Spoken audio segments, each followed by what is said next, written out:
Assalamualaikum warahmatullahi wabarakatuh.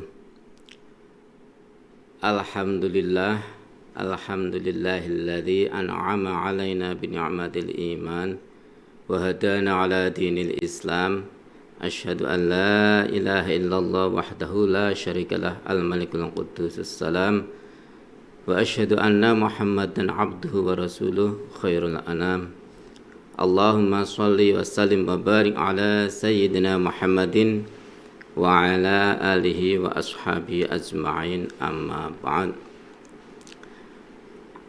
Pemirsa mimbar penyuluh agama Islam Kementerian Agama yang dirahmati Allah, terlebih dulu marilah kita haturkan puji syukur kehadirat Allah Subhanahu wa taala yang karena limpahan rahmat, hidayah serta inayahnya kita semua sampai saat ini masih diberi kesempatan untuk meningkatkan ketakwaan kita, meningkatkan ketaatan kita kepada Allah sebagai bekal kelak kita menghadap kepadanya.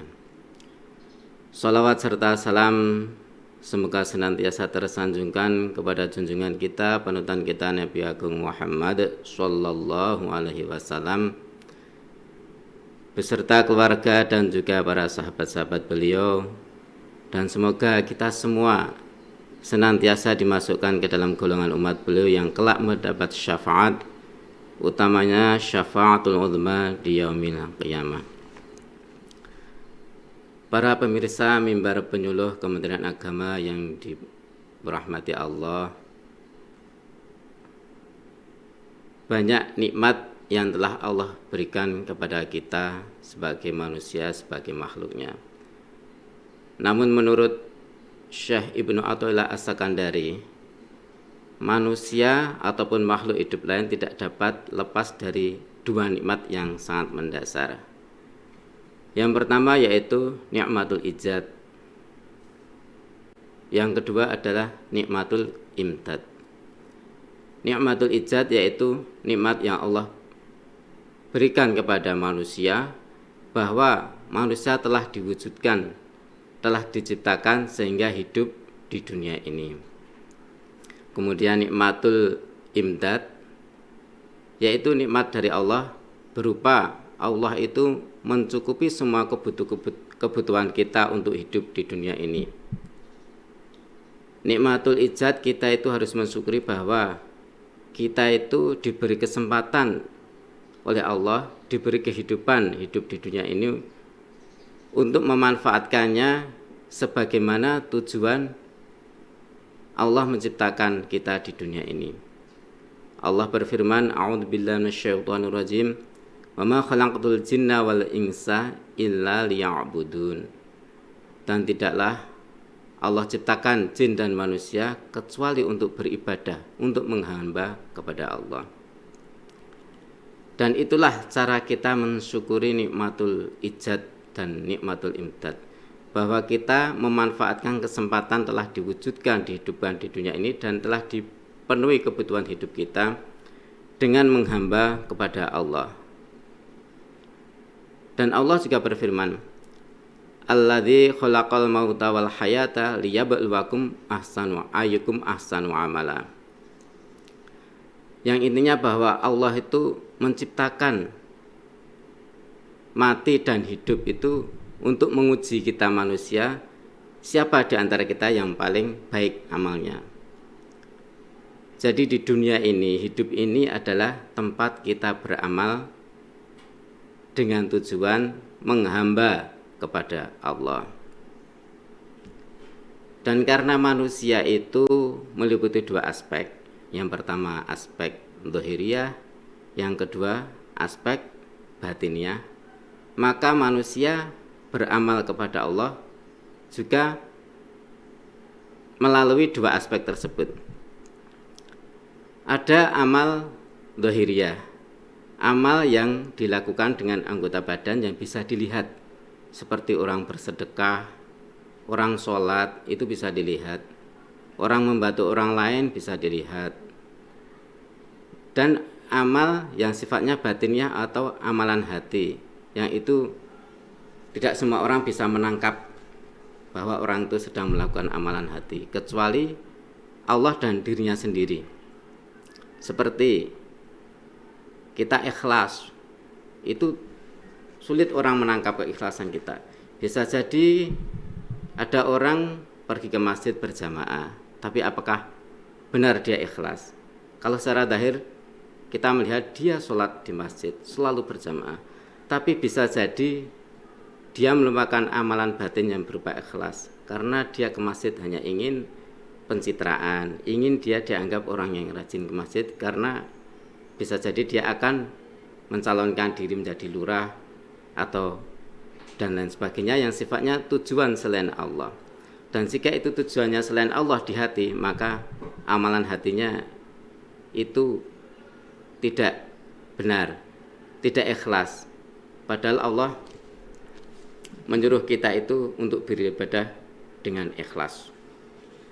Kemudian menurut Ibnu Taimiyah, beliau mengatakan bahwa amalan badan tidak akan diterima tanpa adanya amalan hati. Karena menurut beliau bahwa hati itu adalah raja, dan anggota badan yang kelihatan untuk beribadah, beramal ini adalah serupa prajurit-prajuritnya. Bila sang raja buruk, maka tentunya prajuritnya juga akan melakukan perbuatan yang buruk sesuai dengan perintahnya. Oleh sebab itu dalam Islam amalan hati itu memiliki kedudukan yang lebih besar dari amalan dohiriyah, karena hati adalah standar kebaikan dari amalan badan. Ia ibarat pemimpin, dan Rasulullah pernah bersabda, ala wa inna fil jasadi mudghatan idza salahat salahal jasadu kulluh wa idza fasadat fasadal jasadu kulluh alla wa hiya al qalbu. Ketahuilah bahwa di dalam tubuh manusia itu terdapat segumpal daging, yang jika sehat segumpal daging itu maka sehatlah seluruh tubuh, dan jika sakit atau rusak segumpal daging itu maka rusaklah seluruh tubuh. Ketahuilah segumpal daging itu adalah qalbu atau hati. Kalau sekilas mungkin hadis ini membahas anatomi biologis, bahwa di dalam tubuh manusia itu ada segumpal daging dan itu hati. Jika hati rusak maka orangnya tidak sehat. Tapi para ulama menafsirkan ini dengan anatomi rohani, bahwa qalbu atau hati itu memegang peranan penting untuk memerintahkan anggota tubuh untuk beramal. Oleh karena itu kedudukan amalan hati itu lebih utama daripada amalan zahir. Sebagai contoh amalan hati yang pertama yaitu ikhlas tadi. Ikhlas menurut Imam Ghazali adalah niat taqarrub kepada Allah Subhanahu wa taala, niat mengagungkan perintah-perintahnya, dan niat melaksanakan seruannya. Dan kita beribadah kepada Allah harus dengan ikhlas semata lillahi ta'ala. Wa ma umiru illa liya'budullaha mukhlishina lahuddin. Padahal mereka itu tidaklah diperintahkan kecuali hanya untuk beribadah dengan ikhlas mengikuti agama Allah. Yang kedua amalan hati yaitu sabar atau sabar. Ibnu Athaillah As-Sakandari memaknai sabar adalah sebagai menerima segala sesuatu dengan sepenuh hati. Segala sesuatu itu bisa berarti segala apa yang ditetapkan Allah harus kita terima dengan sepenuh hati. Itu adalah sabar. Kemudian yang ketiga adalah amalan hati syukur. Syukur itu disyaratkan tidak banyak orang bisa melakukannya, karena Allah pernah berfirman, qalilan min ibadi syakur, hanya sedikit dari hamba-hambaku itu yang bisa bersyukur. Sedangkan menurut Syekh Ibnu Athaillah As-Sakandari, syukur itu terbagi ada 3 macam. Yang pertama, syukur yang sifatnya duniawi. Seseorang yang bersyukur karena mendapatkan nikmat duniawi seperti nikmat harta, nikmat jabatan, nikmat pangkat, dan sebagainya. Yang kedua adalah syukur yang bersifat dini. yaitu orang yang bersyukur karena telah diberi ilmu, diberi amal, diberi bisa taat kepada Allah, diberi ketakwaan, dan juga diberi makrifat kepada Allah, mempunyai pengetahuan terhadap Allah. Kemudian yang ketiga yaitu syukur yang ukhrawi, yaitu orang bersyukur karena dia merasa dia itu beramal sedikit tapi Allah membalas dengan anugerah yang banyak. Itu adalah 3 macam syukur menurut Ibnu Athaillah As-Sakandari. Kemudian ada amalan hati lain yaitu tawakal. Tawakal itu berpasrah kepada Allah. Berpasrah kepada Allah, menyerahkan segala urusan pada Allah, itu adalah urusan hati. Sedangkan secara dohiriah kita tidak harus terus diam saja, tidak berusaha. Karena menurut Syekh Abdul Qasim Al-Qushairi, beliau mengatakan, ketahuilah bahwa tawakal itu bertempat di dalam hati. Dan usaha dohiriah yang dilakukan itu tidaklah merusak sifat tawakal itu sendiri, selama sang hamba meyakini bahwa takdir yang datang dari sisi Allah itu, takdir yang datang kepadanya itu berasal dari sisi Allah. Jika suatu perkara yang dia temui, maka dia meyakini itu karena datang dari Allah. Dan apabila suatu perkara selaras dengan keinginannya, maka hal itu harus diyakini sebagai pertolongan dari Allah. Kemudian sifat atau perbuatan amalan hati yang nomor 5 yaitu roja. Roja itu berharap, mempunyai harapan besar kepada Allah. Berharap kepada Allah itu ada 3 macam juga seperti yang dikatakan oleh Imam Al-Muhasibi. Yang pertama, orang beramal baik dengan bersungguh-sungguh, taat, meninggalkan maksiat, kemudian dia roja, berharap bahwa apa yang dia lakukan itu akan mendapatkan ridho dari Allah, akan mendapatkan balasan dari Allah Subhanahu wa taala. Itu adalah roja, golongan yang pertama. Kemudian yang kedua, rojaknya atau harapannya orang yang berbuat dosa, berbuat keburukan, tapi kemudian dia bertobat. Kemudian rojaknya muncul, dia berharap bahwa Allah akan mengampuni tobat-tobatnya, akan mengampuni dosanya karena dia sudah bertobat. Lalu ada rojak model yang ketiga, yaitu orang yang selalu bergelimang dosa, berlaku maksiat, tidak pernah taat, tapi dia juga tidak mau tobat, tapi dia yakin bahwa Allah itu tidak akan menyiksanya, jika akan menimpakan keburukan dari amal-amal buruknya. Rojak seperti ini adalah tipuan. Dia tertipu dengan harapannya karena tidak sesuai amal usahanya dengan harapan yang ada dalam hatinya.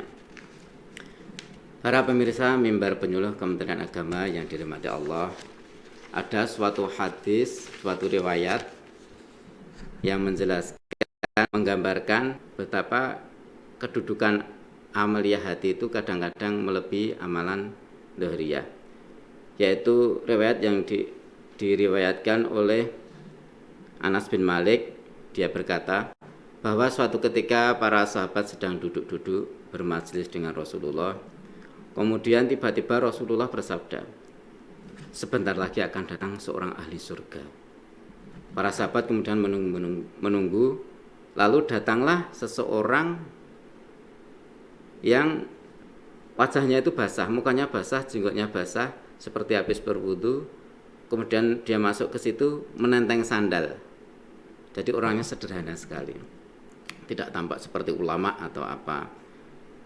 Kemudian peristiwa itu terjadi lagi pada hari berikutnya. Rasulullah berkata, akan lewat di sini seorang ahli surga. Kemudian yang datang orang itu lagi dengan keadaan yang sama, wajahnya masih basah, menenteng sandal, dan itu terjadi 3 kali. Sehingga pada kali ketiga itu, ketika Rasulullah kemudian beranjak dari tempat itu, ada seorang sahabat yang bernama Abdullah bin Amr bin As yang penasaran.